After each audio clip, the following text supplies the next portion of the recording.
سلطان محمود غزنوی کے زمانے میں ایک شخص نے سلطان سے شکایت کی کہ جہاں پناہ تمہارا بھتیجا میرے گھر کی چادر وہ چار دیواری کا تقدس پامال کر دیتا ہے اور مجھے گھر سے باہر نکال دیتا ہے۔ محمود غزنوی نے یہ سنا تو رنگ فق ہو گیا۔ سلطان نے حکم جاری کیا، اب کی بار اگر وہ آئے تو مجھے اطلاع کر دینا۔ ساتھ ہی محافظوں کو حکم دیا کہ فریادی کی اطلاع فوراً اسے دی جائے۔ 3 راتوں بعد جب پھر ایسا ہوا تو فریادی دوڑتا ہوا سلطان کے پاس آیا۔ سلطان نے تلوار نکالی اور فریادی کے ہمراہ گھر میں داخل ہوا۔ اس نے چراغ بجھا دیا اور تلوار کی ایسی کاری ضرب لگائی کہ اس شخص کی گردن اڑا دی۔ اس حملے کے ساتھ ہی سلطان زمین پر گر پڑا اور کہنے لگا، تیرا بھلا ہو، جلدی پانی پلا۔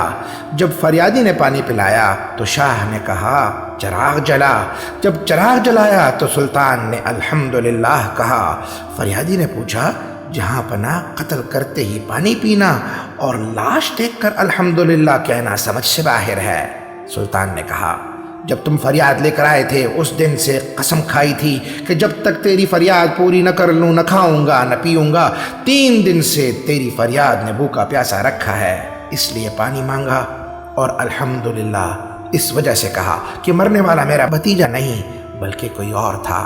سبحان اللہ۔ ناظرین، ویڈیو اچھی لگی ہو تو چینل کو سبسکرائب کرنا یاد رکھیں، لائک کریں اور بیل آئیکن کو پریس کر دیں۔